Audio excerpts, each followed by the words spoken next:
Hey everybody, it is another glorious day. It is Tuesday, the 15th of August. It's 8:30 a.m. right here in the Old Pueblo, Tucson, Arizona. And it is time for our mindful moment. I'm Dr. Jonathan Zenz. I am the minister here at Unity of Tucson, and this is the opportunity that we take every single weekday to engage in a little bit of spiritual practice together, to affirm life's good and to root ourselves in, ultimately, remembering who we are, thereby enhancing the quality of our life. Yes, yes, yes. Whether you're watching live or on the replay, I would love for you to post a comment and let me know that you're here. I love to see the comments come through. There's William and Anita say good morning. And Sherry Hoffman there, breakfast and mindful moment, perfection. Grateful to see you both. And yes, keep commenting. Sometimes they come up as Facebook user. I want to let you know, if you are watching on the Unity of Tucson private family time group on Facebook, it comes up as Facebook user unless you give the group permission to send your name through. So sometimes that's why William and Anita shows up as Facebook user in this instance, because that's probably where they're watching from. All right, that's a whole technical thing you really didn't need to know about. Here's something not so technical, but necessary in my mind to affirm for you. And that is this: you are love, you are light, you are life, you are magnificent. And I'm deeply grateful that you shine your light and share your magnificence with the world. So yes, Roberta, hello, it's Tuesday. It is Tuesday indeed. Yes, and Jerry's saying good morning to us all as well. You may hear noise in the background. I just want to give you that, hear that? We have some construction happening in the building. We've got a project that's happening a few doors down in our building. So if you hear that, one of the things I always like to remind myself is that the world is begging for our attention. The world is begging for our attention. We call those things that it's begging for distractions, and we are in charge of our own minds. We do not need to be rooted in distraction.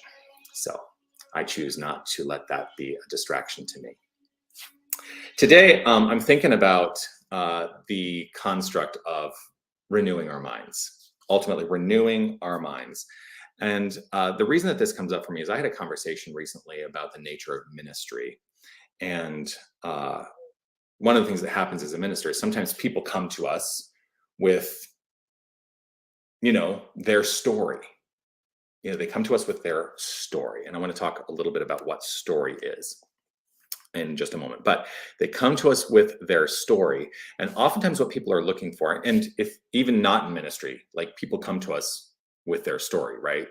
What they're oftentimes looking for is affirmation of rightness, that they can affirm that they are right, that they are secure in being right in their story. And what if we got rid of the notion of right or wrong and simply allowing what is to be what is? So this was part of the conversation I was having with some colleagues of mine. And in that, I came up with this idea that, part of our work as ministers, and if you are in a place of serving and listening to other people, which I think we all are. I mean, in some way, we're all ministers for our friends and in our relationships, right? I mean, how often do friends come to you for advice?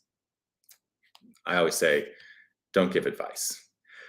But oftentimes what's happening is they're looking for affirmation. And our job is not to conform our minds to other people's needs, but to invite them into a reformation of their own minds.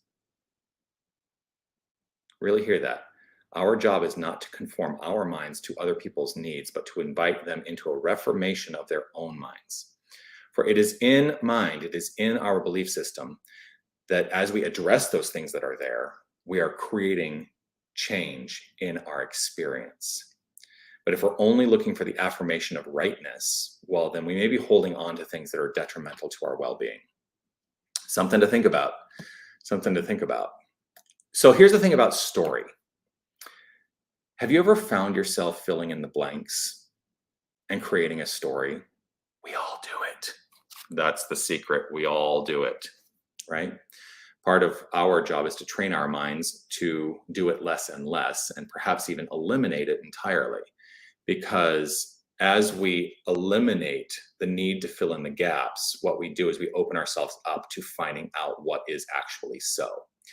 So sometimes people will tell us a story, they give us part of the information, or we tell ourselves a story, or we're having an experience and we're recounting the story and we only have part of the information, and we are creating story to fill in the gaps, because our minds, we do not like to have gaps in our thinking. We like to have the full picture. And so sometimes we create that picture. And so that's also the thing that happens, is letting go of the construct of conforming our own minds to other people's needs and opening up to a reformation of our own minds. So today is all about the spirit of reforming our minds, renewing our minds, and allowing that renewal to create a greater quality of life. Sherry, you wrote empathy versus compassion. Empathy versus compassion. I want to talk about that very briefly as well, not at length, because this could become a whole class discussion.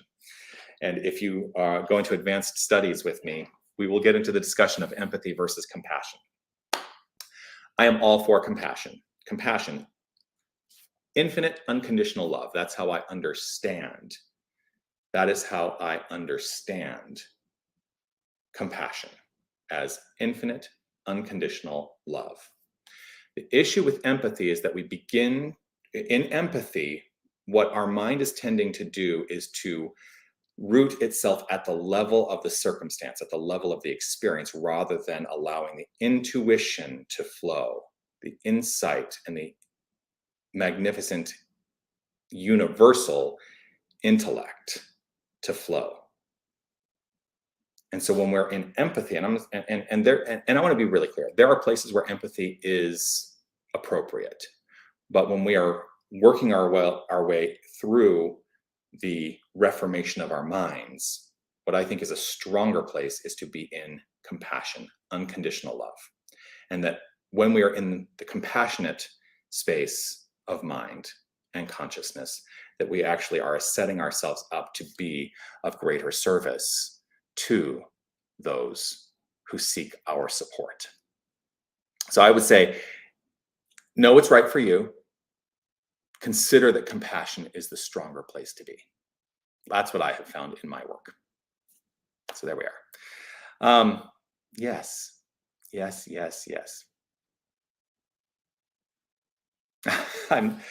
Audrey, I'm seeing your message here. Agreed. I think that's saying agreed. Please conform is the game that not to please conform. I'm not sure what this is asking me. Maybe you can clarify.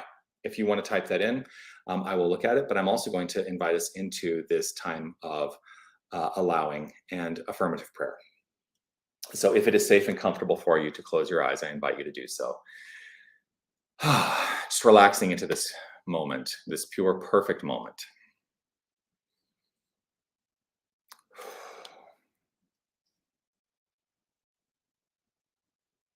Simply allowing. Simply allowing. Releasing anything that has preceded this moment, letting go of any anticipation for what is to unfold in the future, and letting the self be firmly rooted in the here and now.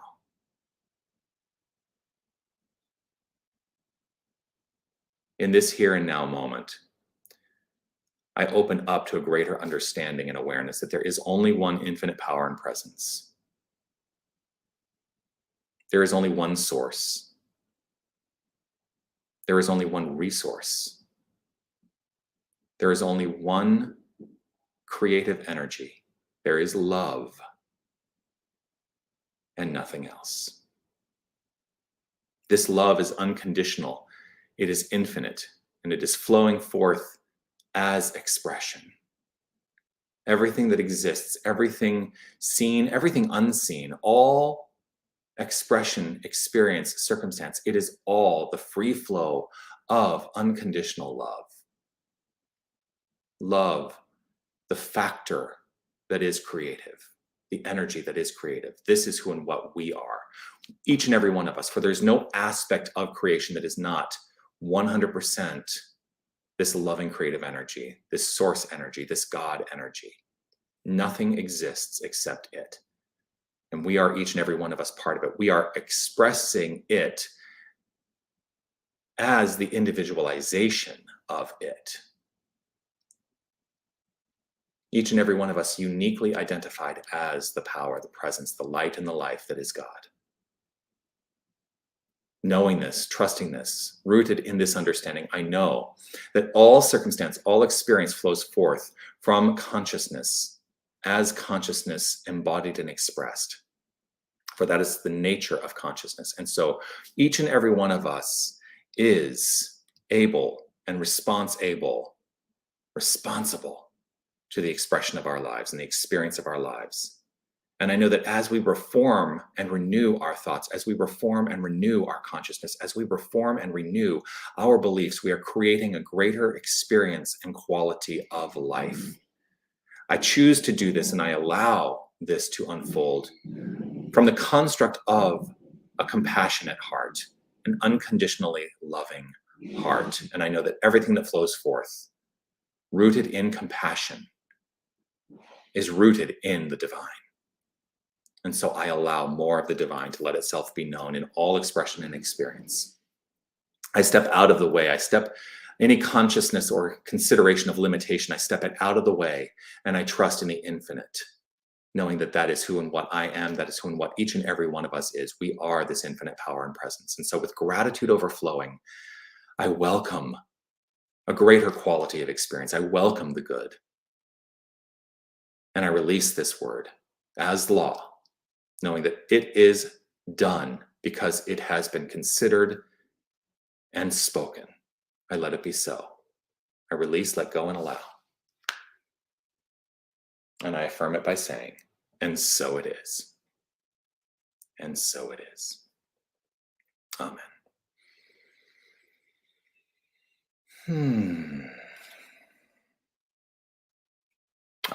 Thank you for that clarification, Audrey. Yes. Ego thought system operates by please conform to limited beliefs, whereas spiritual thought allows and accepts. Absolutely. Yes. Yes, yes. So grateful that you've spent some time with me here today. I will be back tomorrow, 8:30. Oh, this is your first attempt on this site, Audrey. Well, welcome. Grateful to have you here. I'll be back again here tomorrow, 8:30, whether you're watching live on Facebook or on YouTube, because it goes live to both places and on multiple channels on both places. But I'm here weekday mornings, 8:30 for the mindful moment. If you would I'd love to see you here at Unity of Tucson sometime. If you want to know what's happening at Unity of Tucson, one of the places to look is at our website, unitytucson.com. We're about to do an overhaul of the website. I'm so excited about that. But there's information there to check out what's happening here, and we'd love to see you. And always good to see you here, right here in cyberspace. All right, that's it. Peace and blessings to you. I will see you all tomorrow. Be well, everybody. Bye.